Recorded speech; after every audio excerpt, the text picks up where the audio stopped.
Pourquoi l'incarnation? Certes, pour répondre complètement à cela, nous devrions considérer la pensée et la conception divine dans la création de l'homme, dans leur ensemble. La conception de l'homme dans la pensée de Dieu, la vocation de l'homme et la destinée de l'homme, tout ceci représente une très grande réalité dans la pensée de Dieu. Mais nous devons permettre que cela trouve sa place en vue de nous conduire plus loin. Nous pourrions dire, à juste titre, que la Bible se rapporte entièrement à Dieu. C'est vrai, nous pourrions en outre dire que la Bible se rapporte entièrement à l'intérêt de Dieu dans son Fils. Et cela également est vrai. Mais lorsque vous avez pleinement tenu compte de ces deux faits, vous trouvez que vous ne pouvez pas séparer de l'homme l'un ou l'autre de ces facteurs. La Bible se rapporte entièrement à Dieu, certes, mais elle parle de Dieu et de ses rapports avec l'homme, et de ceux de l'homme avec Dieu. Elle se rapporte entièrement à l'intérêt du Fils de Dieu pour l'homme. Quand vous avez tout dit, vous en arrivez à l'homme. Nous ne devrions pas nous intéresser à un Dieu lointain, se trouvant en dehors de la sphère de la vie humaine. La vérité est que tout doit être concentré sur l'homme, et nous trouvons que la Bible est le livre de l'intérêt de Dieu, dans l'homme. Cependant, les intérêts de Dieu sont liés de façon inexplicable à l'homme, à sa vocation et à sa destinée. Tout ceci avec tout ce que cela implique sera rassemblé dans ce que nous allons dire au sujet de l'incarnation, dans tous les audios à venir qui seront publiés. Pour cet audio, résumons-nous à pourquoi l'incarnation. La réponse est triple. D'abord, pour la rédemption ou la récupération de l'homme. Ensuite, pour la reconstruction ou la reconstitution de l'homme. Et enfin, pour le perfectionnement et la glorification de l'homme.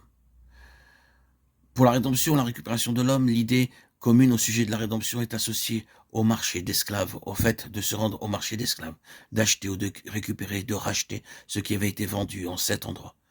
Il y a en effet certains fragments des Écritures qui se prêtent à cette pensée. Vendu au péché, Romains 7,14, est une phrase scripturaire, mais nous avons besoin de quelques explications. On dit que la rédemption signifie soustraire par l'achat un homme du marché d'esclaves. Il a été vendu et livré à une sorte d'esclavage et d'asservissement. C'est vrai, mais qui l'a vendu? À moins d'avoir examiné la question et d'y avoir répondu, on n'a pas compris réellement la signification de la rédemption. Qui l'a vendu? Il s'est vendu lui-même. Cela imprime un nouvel aspect aux choses. Nous disons parfois qu'un homme se vend ou se livre lui-même au diable. Mais comment l'a-t-il fait? Certes, il ne s'est pas vendu lui-même objectivement comme s'il vendait quelques biens, meubles ou quelques objets, et que cette chose devienne la possession d'un autre. Il s'est vendu lui-même subjectivement. Il s'est vendu ou livré dans son âme. Il a vendu, à vrai dire, son âme au diable. Mais que s'est-il passé exactement? Présentons cela de cette façon. Un jour, quelqu'un est venu frapper à sa porte et il a ouvert. Et cette personne s'est mise à lui parler perfidement, sous le couvert d'un langage séduisant et en termes alléchants. Et au lieu de claquer la porte au nez de ce visiteur, il l'ouvrit un peu plus et écouta. Souvenez-vous que c'est toujours là le premier pas vers l'esclavage. C'est toujours là le premier mouvement vers une situation qui réclamera la rédemption. Écoutez le diable. Et ne pas réagir immédiatement avec la question « Ceci est-il vrai de Dieu » ou « Ceci est-il faux quant à Dieu » ? Est-ce que Dieu est-il une personne ou non? Si tout chrétien réagissait de cette façon aux suggestions et aux insinuations sataniques, combien la situation serait différente dans maintes vies chrétiennes. Beaucoup se trouvent dans un esclavage terrible parce qu'ils ont écouté et ils ont ouvert la porte.